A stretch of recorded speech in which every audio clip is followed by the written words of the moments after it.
الرحمن الرحیم. زما پاکستانیانو ورونو د سیلاب زدګان چې کم د امدادي سامان راځي او هر ملک را لېږلی دی پرون د بین الاقوامي دغه هم راغلی او دا کم سیکرټري چې دی نو که تاسو وګورئ په دې سکرین باندې تاسو ته ښکاري د سند په دوکان کې د سیندیانو په دوکانونو کې د سیلاب زدګان سامان خرڅېږي. په دې سکرین باندې تاسو ته مخامخ د سیندي دوکان دی او د سیندي په دوکان کې دا پروت دی کوم چې د انګلینډ نه سیلاب زدګان نه راغلی دی. کنې زمونږ د بل نه اهله قوم نشته کوم چې د سیکرټري صاحب راغلی اول خو زه ته مونږ دا درخواست دی چې باید دې حکومت د 1 روپۍ ورنکړي که ورکړي نو چې کم دغه دي زمونږ سره پاکستان کې رجسټر ان جی اوز دي یا رجسټر زمونږ سره نورې ادارې دي دغه والا د فاونډیشن چې کومې دي هغو له دا ورکړي خو حکومت له دا نه ورکوي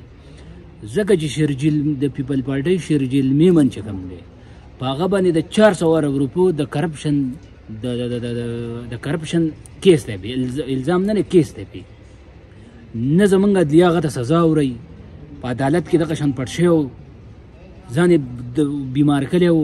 او هغه د نن راوتی دی نه هغه ته سزا ورکړل کېږي اسم نه هغه هم د سیلاب زدګان چې کوم امدادي سامان راځي د هغې مشر کړی دی نو مړه دا کېدی شي چې په چا باندې د 400 ارب روپو د 400 روپو ډاکوي او هغه ته هم ته نن د سیلاب دغه نو دغه شان د سیندیانو په دوکان کې به د غریب د سیلاب زدګانو مال خرڅېږي. زمونږ بین الاقوامي سطح ته د وایي دا دغه دی چې دې حکومت له پیسې مور کوي وایي دا د ګوره چې غریب ته نه میلاویږي نو څه ورکوي چې بیا چې په سړي باندې د 400 ارب روپو د ډاکي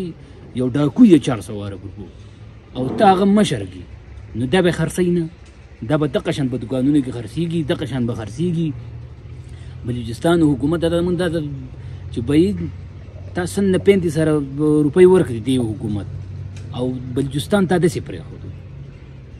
زمونږ بلوچستان حکومت ته دغه دی چې باید د مخې څه دی علیحدګي اختیار کړه او ضد یې د حکومت ته د پیدا نشي نو څه پکې نو بیا زمونږ دا دغه دی چې کوم خلک دغه کوي دا امداد کوي دغه سره نو که نه د جماعت اسلامي د دې ورکړي دا بیا دویم عمران خان دغه دی تحریک انصاف والا په دې کې دونه دغه کې دونه د کرپشن دغه نشته دوله دې ورکړي دوه فاونډیشن یې چلیږي دا نور خو د الله بندګانو په سلمه نه غله دي که نه داسې غله خو مونږ په زندګۍ کې نه دي لیدلي دا کوم چې اوس راغلي دي تاسو وګورئ د عمل څه دوه څه حل ایستی دی. والسلام.